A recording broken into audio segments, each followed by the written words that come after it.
Hello and welcome to News Central TV. I'm Darshan Usman. The top stories this hour. Vice President of Nigeria, Kashim Shettima, pushes for buoyant economy for Africa. Presidential appointment. President Tinubu appoints Abdullahi Ganduje as the board chairman of the Federal Airport Authority of Nigeria. Mozambique journalist dies after alleged beaten by security forces. Details shortly. Let's start by telling you that Vice President Kashim Shettima has reiterated Nigeria's readiness to spearhead AfCFTA Africa Continental Free Trade Area while taking advantage of the market potential of the sector for economic integration of the continent. He joined other world leaders to push for the full implementation of the African Continental Free Trade Area with a target to boost Africa's economy to $29 trillion by 2050. This is just as the president of the ongoing World Economic Forum pointed out the transformative potential of the AfCFTA, projecting that its full implementation could boost Africa's economy to $29 trillion by 2050. The vice president and other global leaders declared their nations' positions at the Forum of the Friends at the summit in Davos, Switzerland. The worst cause that the Chinese may wish for you is for you to live in interesting times. And indeed, globally, we are living in interesting times.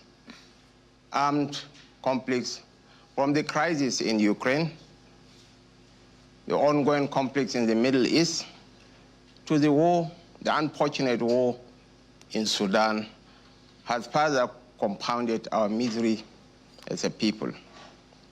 That disrupted supply chains, exacerbated our humanitarian challenges, and threatened global peace. And as John Donne said, every man's death diminishes me. So never send to know the home the bell tolls. It tolls for thee. So I believe the armed conflicts in Africa is further compounding our challenges for development. There is an incestuous relationship between economy and ecology in the African continent. Sudan, which used to be a standard bearer for peace and development in West Africa, in Central Africa, and in all of Africa, has become a basket case. But I believe hope springs eternal from the hearts of men. We believe that collectively, as members of the same human family, we can find solutions to our challenges.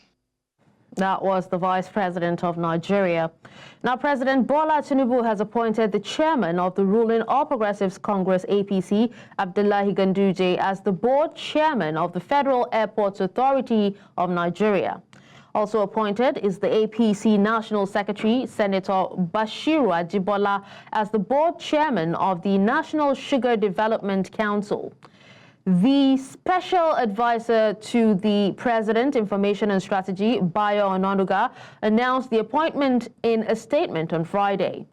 The president has also appointed a new managing director for the Nigerian Railway Corporation and a director general for the National Board of Technology Incubation.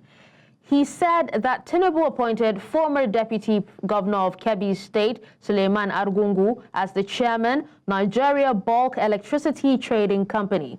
Similarly, former Senator representing Rivers Southeast, Magnus Abe, made the list as the chairman of National Agency for Great Green Wall. Nigeria's Minister of Interior, Olubunmi Tunji-Ojo, has directed the Nigerian Immigration Service to deploy new passport printers to the Nigerian consulates in Atlanta and New York. Now, this follows a petition from Nigerians in the diaspora highlighting challenges in obtaining consular services. The new printers, ready for installation, aim to address the issue immediately. Atunji Ojo outlined a long-term solution, including the activation of a passport personalization center in Abuja and expanding a contactless application system, which has already been launched in Canada. The minister also assured Nigerians that efforts are underway to streamline passport services while enhancing national security. Residents of Agumbukuma community in Degema local government area of Rivers State are still reeling from the devastating fire caused by a crude oil spill. The disaster has left the community in distress, with 4 casualties reportedly recorded. News Central's Austin Azu visited the scene and filed this report. Behind me is the impact of the fire at Zion City, a satellite community in Bukuma, Rivers State. People have lost their houses, people have lost their economic lives, and of course you can still see the ravaging fire from the oil wellhead that is still ravaging to this moment. This place, as you can see, these are where fishermen, farmers settled. Residents of Bukuma are struggling to cope with the aftermath of a massive fire which has ravaged homes and livelihoods. The traditional ruler of Agum Bukuma Kingdom, Walami Akim X, said the crude oil spill began on 21st December 2024 and escalated into a fire that engulfed parts of his kingdom. He provided an updated casualty count from the tragedy. The 3 local governments in Calabar is affected. Bukuma is the worst because they are where the oil well is existing. 4 have died. Survivors also shared their harrowing experiences and appealed for urgent assistance to help them rebuild their lives. So both aquatic and terrestrial life is altered. Wells are polluted. The atmosphere, the troposphere is charged with hydrocarbon. We have cases of cough, amnesia, and different kinds of skin irritation. Government go pay the house because now them do this, you know. The fire connect for our place there, so they find to pack the things them. At I bring out the things, they cannot take fire already around me, half of my leg. Now they are what take around. Our things them born, I leave the things they are on. Everything born finish. It's for the government to come in and effect whatever things that they need, they think should be done for the people as it ought to be. The Director General of the National Oil Spill Detection and Response Agency alleged third-party involvement in the disaster following a site visit and comprehensive assessment of its causes with stakeholders and specialized personnel. But this environmentalist is calling for immediate compensation and remediation to tackle the ongoing fire and its environmental consequences. It is so insensitive for someone in government to come out to say compensation will not be paid. Communities do not have the power to secure oil infrastructure. That belongs to government and the company. If you fail in your duty, then you should bear the consequences of whatever the outcome is. The fire, which has raged for over 3 weeks, has devastated aquatic life, destroyed farmland and contaminated the community's only source of drinking water. In Agum Bukuma, Rivers State for News Central, I'm Austin Azu. Earlier, the spokesperson to the chairman of Degema local government area, Gloria Bomahari, was on News Central, where she stated that locals in the community had no hand in causing the fire, contrary to claims by the NNPCL that the fire outbreak was as a result of vandalism. Not correct, because the spokesman, Pastor Alex Fubara, told us yesterday when we went there that the oil wells, they have about 13 oil wells in that community.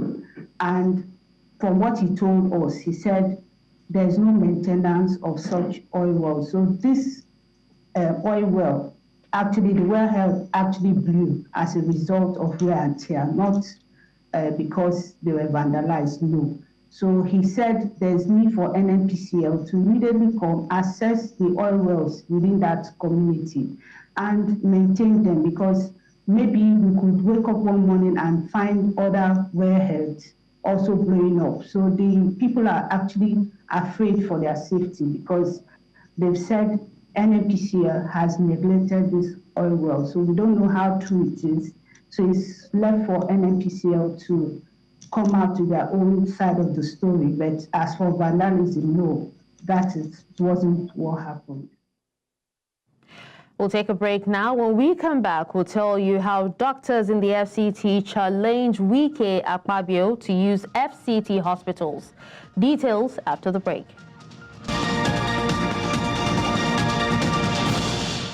To security matters, the Nigerian police force has deployed 10,000 newly recruited constables to their states of origin for community policing. Now, this follows a 6-month training program across various police colleges. The recruitment is part of an ongoing effort to enhance security with the goal of 30,000 new recruits annually, as approved by President Bola Tinubu. During the passing out parade at the police training school in Bauchi, Inspector General of Police Kayode Egbetokun, represented by Bauchi State Commissioner of Police Awel Mohammed, urged the new constables to uphold professionalism, fairness, and friendliness in their duties. Egbetokun emphasized that the constables are now fully equipped to address Nigeria's complex security challenges. Still talking security, key stakeholders in Plateau State have been urged to build on the peace achieved so far and to focus on improving these successes for the greater development of the state.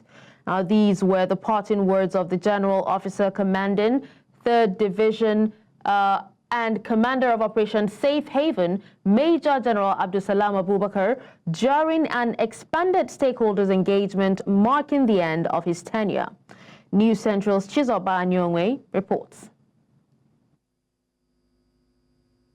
Violence in various forms has plagued Plateau State for over 2 decades.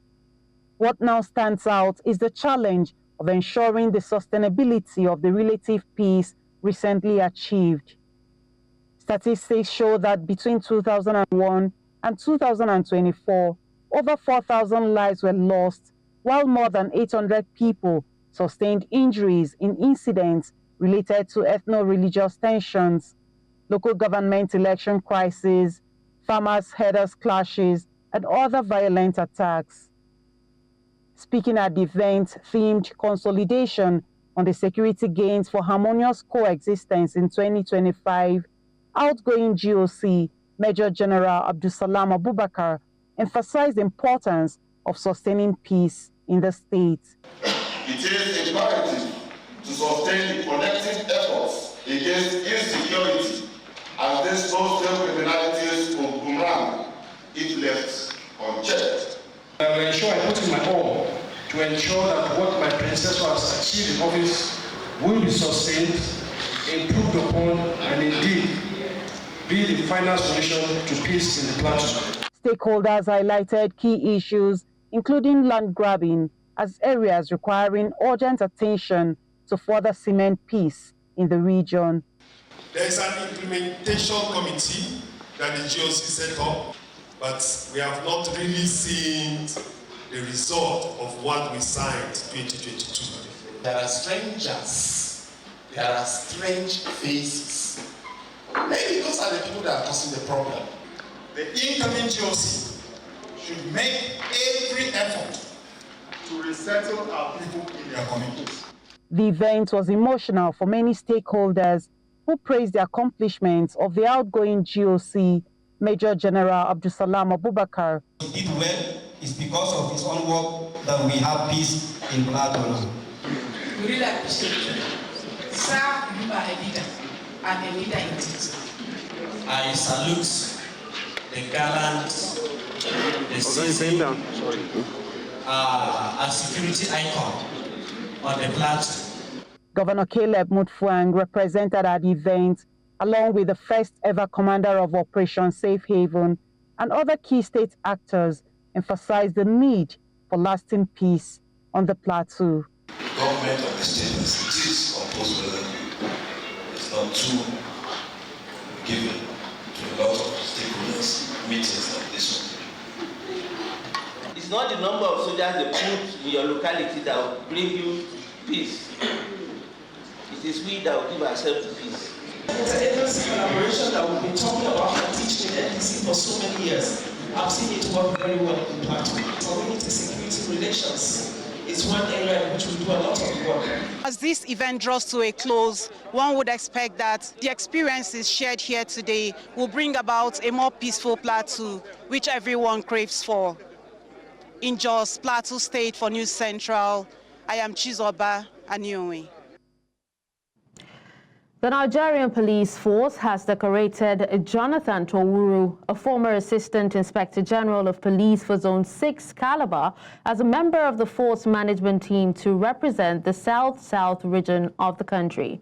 Now, this decoration follows his recent appointment as Deputy Inspector General of Police by the Police Service Commission, an elevation from his previous position as AIG for Zone 6 Calabar. While performing the decoration, the Inspector General of Police commended Towuru for his dedication to service and encouraged him to continue to represent the police in a positive light. The appointment of this excellent officer who has proved everywhere he has served to be a reliable officer, committed to the values of honesty, integrity, courage, and steadfast commitment to justice. These are the values that form the cornerstone of the Nigerian police force. Once again, I congratulate you, dear Jonathan Towuru. Now let's head to the Federal Capital Territory, where striking resident doctors have called on FCT Minister Nyesom Wike and Senate President Godswill Akpabio to utilize government hospitals in Abuja to experience the challenges faced by public health workers and patients. The doctors began a 3-day warning strike on Wednesday over unpaid salaries, allowances, and other grievances following the expiration of a 3-week ultimatum issued earlier. President of the Association of Resident Doctors in the FCT, George Ebong, criticized Wike for neglecting the state of healthcare facilities and workers' welfare in Abuja. He noted that while Wike has focused on fixing roads, many health institutions in the nation's capital remain in a deplorable state. Meanwhile, the Minister of the Federal Capital Territory, Nyesom Wike, has tasked contractors handling infrastructural projects within the capital to support local communities as part of their corporate social responsibilities. The minister, during the commissioning of a newly constructed and asphalted 5-kilometer carriageway in the Kuje Area Council of Abuja, urged the contractors to invest part of their profits to support the needs of the communities where they work.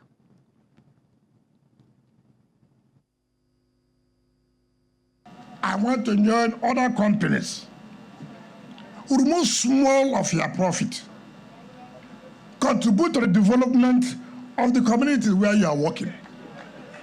It will not make you to be poor.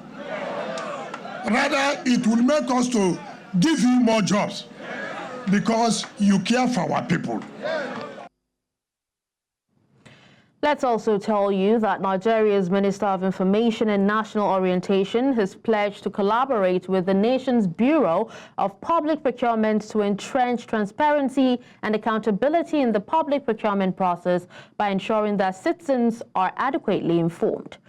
This was as the minister received the new Director General of the Bureau of Public Procurement in Abuja, where they both agreed to deepen collaboration and give citizens an opportunity to interrogate the nation's procurement process.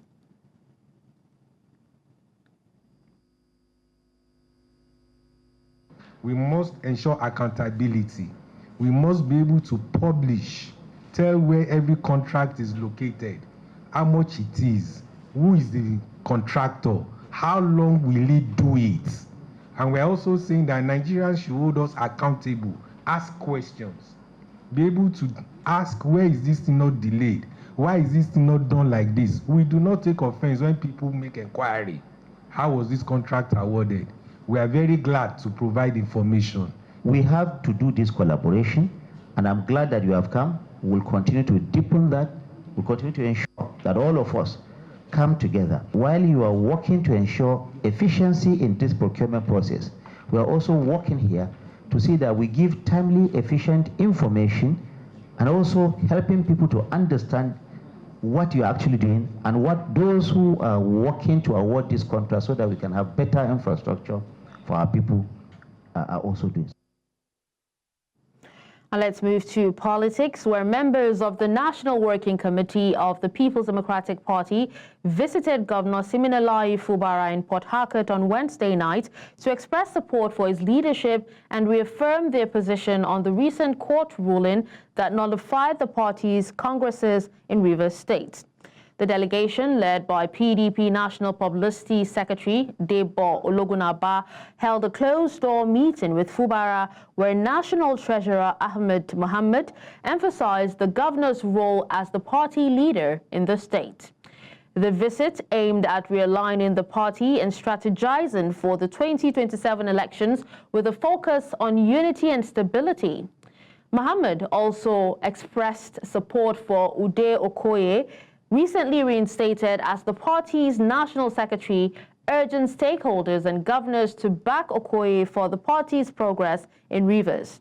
Now, this comes after a court ruling nullified the ward, local, and state congresses won by allies of Minister Nyesom Wike, which caused internal unrest within the PDP. She visited the leader of the PDP in Rivers State and the Deputy Chairman PDP Governors Forum in the person of Sir Siminalayi Fubara, the governor of Rivers State. This visit is part of the consultative meeting that the NWC is making to its leaders of the party, governors elected on the platform of the party, to rub minds together and to look at the possibility of how PDP is going to be repositioned. So the governor of Rivers State, if you could recall, recently there was a court ruling that gave the leadership, that dissolved the congresses that were held in recent past, and other leaders of the party were appointed from ward, local government to... The European Union Support to Democratic Governance program has backed a 3-day training workshop aimed at enhancing gender and disability inclusion in Nigeria's electoral process. Now, the training held in Abuja is focused on developing a comprehensive manual for INEC's gender and inclusivity desk officers to address and manage gender and disability-related issues during elections.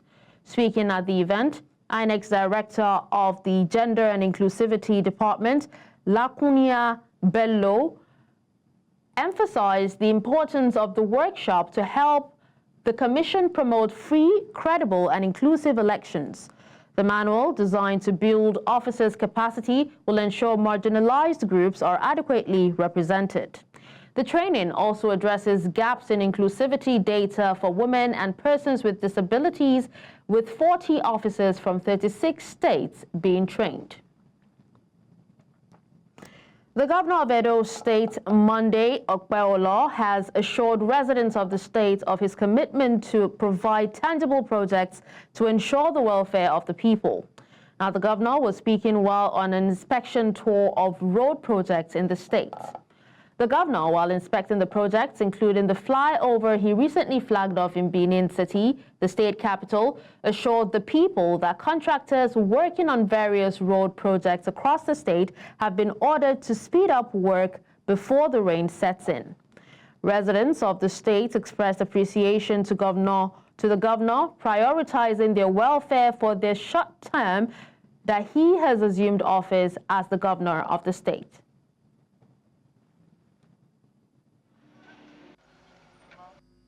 We are practical people, we are not MOU. And this is not OG. You can see yourself, work is ongoing. You know, this kind of job is not something that you just jump into it. They have to couple so many things, bring them here, and that's exactly what they are doing. You can see behind me the irons. In a few months, you see everything here is standing, and that's all. So what I've seen today, I'm satisfied that these people, they are capable and they can do it. When enter here, since when enter governor now, he never even reach how many days now. He don't begin to work out the whole state. The place went not there good. The man is working fine. Not to say he go there for office, he go there sweep big grammar. You know, person not go even know what they do. So person, governor when they work, when they supervise, now that one I be governor. It cannot become a reality that the governor of Edo State, Mondok Pevolo, Alasakokomisa, you can see his project seat. He has personally come to my street as well, HROH, Bako JP Street, to say that he want to do it as well. I said, thank you, Mr. Governor. Thank you, because we never believed we will get what we are getting today in this area. Today we are happy, and tell people the community is happy. We know you are a performing man. We know you are testing when you were a senator. Now you are representing against a governor. Governor Akpakomisa, we say thank you. The road was very terrible. We're suffering. We're in torture. We're really suffering here. Most of us here could not even get to our houses. If it rains for just 15 minutes, we will not even be able to go to our pass with the kids. What's the story today? My brother, it's a different story. As a matter of fact, I'm telling the world, the whole world, to know that we are in Benin City. Before I thought we were in, I don't even know the village to even call it. My own local village was better than this place. But to the glory of God now. Nigeria's housing crisis is worsening, with millions of citizens facing a severe shortage of affordable homes. Now, this has forced many to live in overcrowded slums and informal settlements, exacerbating poverty and inequality. News Central's Bettina Nweli reports. Lagos, home to over 24 million people, faces a significant housing crisis. This shortage has led to overcrowded informal settlements where residents often lack basic amenities. Two major factors contributing to this crisis are insecurity and climate change. Conflict and environmental disasters have displaced numerous Nigerians, driving them into already congested urban areas in search of shelter. As long as people cannot afford to buy homes, you would always have people creating these kind of places under the bridge, in the swamp, any place that they can lay their head to get to go to work in the city. So it's the only solution to avoid shanty is to provide affordable homes for people. The federal government should take a holistic approach and look at the issues. They should look at the issues of migration because of insecurity, because of climate change, because of economy. All these things should be taken into consideration. Recent climate data identifies Lagos as one of Africa's cities most vulnerable to flooding. Annual losses from climate-related damage in Lagos are projected to reach billions of dollars by 2050 if urgent measures are not taken. So you have countries that have a strong comparative advantage in green energy. African countries, for instance. You know, 60% of the solar capability of the world is in Africa, and yet only 2% of the investment. What if we strongly encouraged production of certain goods and services there, where you could use clean energy or critical minerals? When we processed, they have both the critical minerals and the capacity for clean green energy. Yeah. What if we did that and then they exported this to other parts of the world so they didn't need to have these emissions, you know, that make the world so much warmer? Lagos faces a dual challenge: addressing the immediate housing deficit while preparing for the long-term impact of climate change. Experts advocate solutions such as green building practices, climate-resilient urban planning, and improved drainage systems to mitigate human and economic losses. In Lagos, for News Central, I am Bettina Nweli. Coming up, Mozambican journalist Arlindo Chisale dies after being brutally bitten by security forces. We have details after the break. Join us again.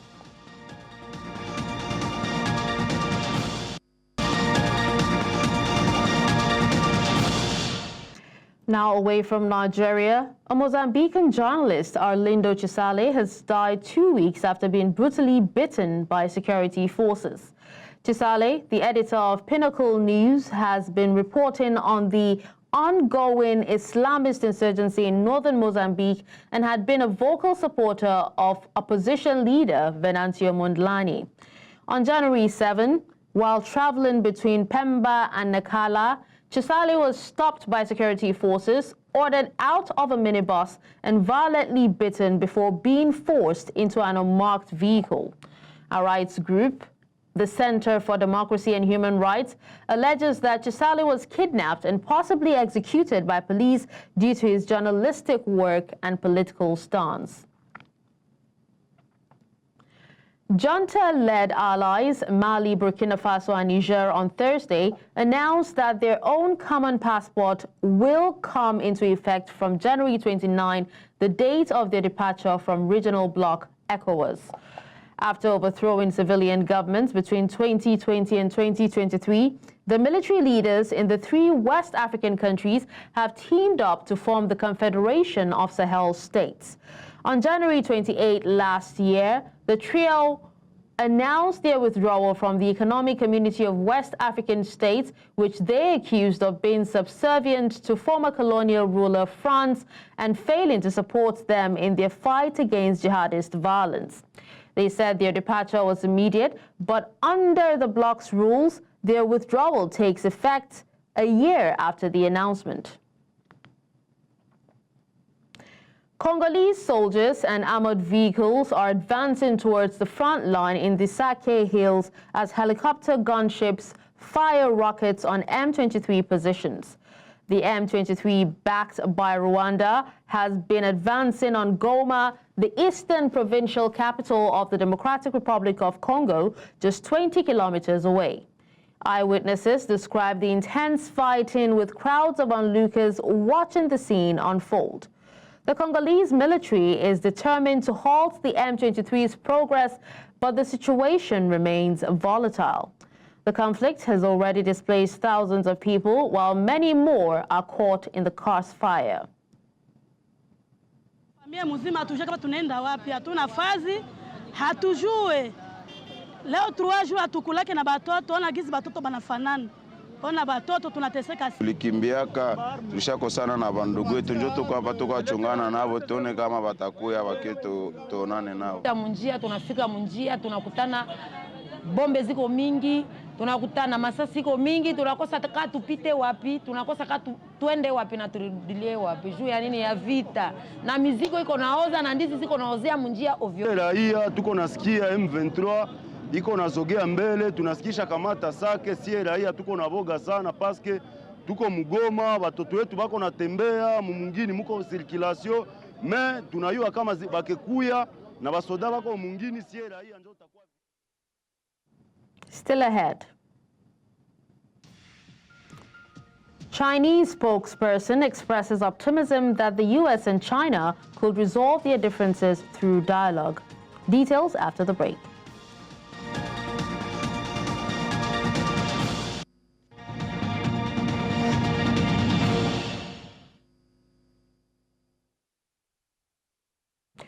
On World Wrap, Chinese Foreign Ministry spokeswoman has expressed optimism that the US and China could resolve their differences through dialogue while denying accusations of intentionally seeking a trade surplus with the United States.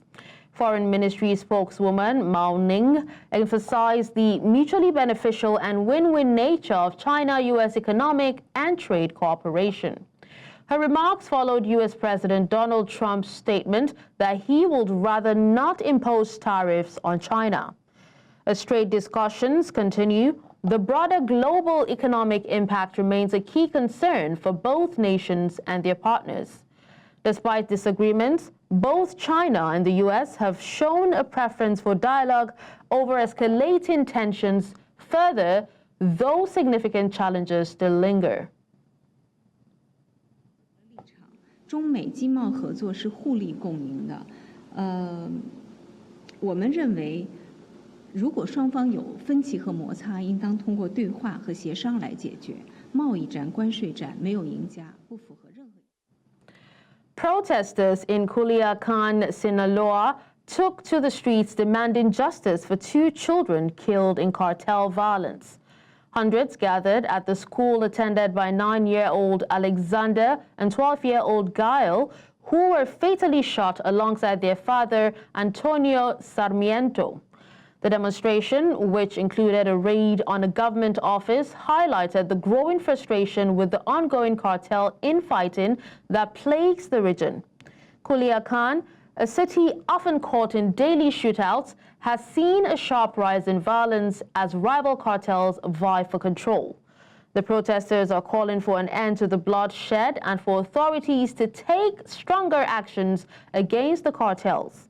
While the government has promised to investigate the deaths, many residents are skeptical, fearing that the cycle of violence will continue without significant intervention.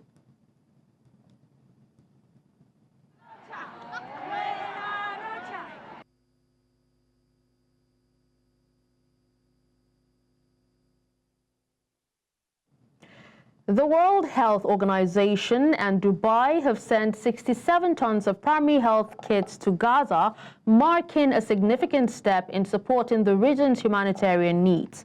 This aid comes after the Israel-Hamas truce allowed essential supplies to flow into Gaza, offering hope to the displaced.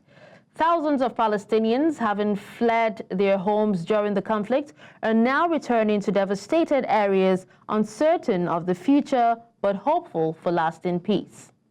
The health kits include medicines, medical equipment, and basic healthcare supplies critical for addressing urgent health concerns in a region plagued by injury, disease, and overcrowding.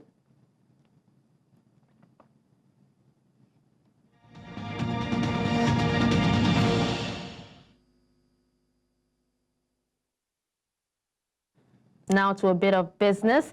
The Nigerian Communications Commission is set to meet with the National Association of Telecommunications Subscribers to discuss the recent 50% telecom tariff hike.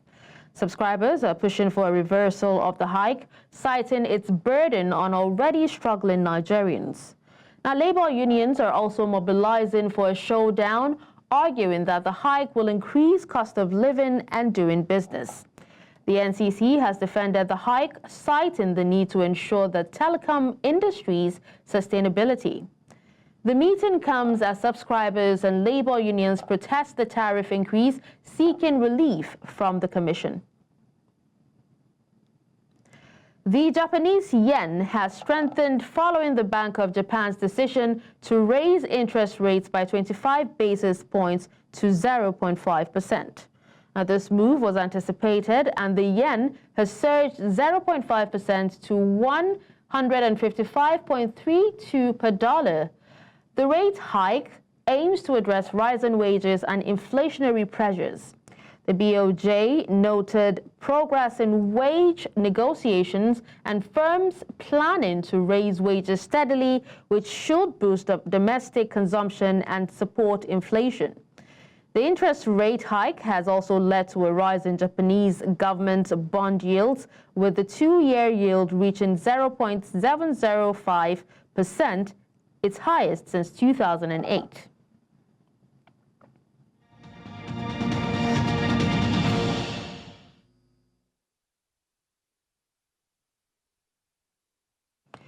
Now, in the world of sports, Nigerian forward Uchenna Kanu has returned to training with Racing Louisville FC after nearly 4 months sidelined by injuries. The 27-year-old suffered the setback in September 2024, forcing her to miss the remainder of the NWSL season. Kanu, now fully recovered, is preparing for the 2025 campaign, which begins in March. She scored 5 goals in 12 appearances last season and remains a key player for both club and country. Before her injury, Kanu was a vital part of Nigeria's Super Falcons, featuring in 3 substitute appearances during the 2024 Olympic Women's Football Tournament, where Nigeria exited in the group stage. Her return boosts Racing Louisville's attack and gives her time to regain full match fitness. Four-time FIFA Women's World Cup veteran Francisca Ordega has joined Saudi Women's Premier League side Al Ittihad on a 2-year deal as a free agent after leaving CSKA Moscow. The 31-year-old Nigerian international reunites with compatriot Ashley Plumter at the club, bringing her extensive experience and goal-scoring ability to the Middle Eastern League. Ordega enjoyed a successful stint at CSKA Moscow, tallying 29 goals and 20 assists in 84 matches and winning 2 Russian Cups, 4 Super Eagles, or 4 Super League silver medals, and a Super Cup title. A stalwart for Nigeria, Ordega has represented the Super Falcons in 4 World Cups, that's in 2011, 2015, 2019, and 2023, and won multiple Africa Women Cup of Nations titles. Still talking sports, Manchester United and Tottenham secured vital Europa League victories, easing their domestic struggles. Bruno Fernandes' stoppage time winner earned United a 2-1 victory over Rangers, boosting their chances of direct qualification to the last 16. United had earlier taken the lead through a Jack Butland own goal, but Cyril Dessier's late equalizer threatened to derail their campaign. United now sit 4th in the league phase, needing a point against FCSB to secure a top 8 spot. Meanwhile, Tottenham edged Hoffenheim 3-2 in Germany, with Son Heung-min scoring twice. Spurs moved to 6th in the table, chasing a knockout berth amid poor Premier League form. Both teams revived hopes for European success in the revamped league format led by Lazio and Eintracht Frankfurt.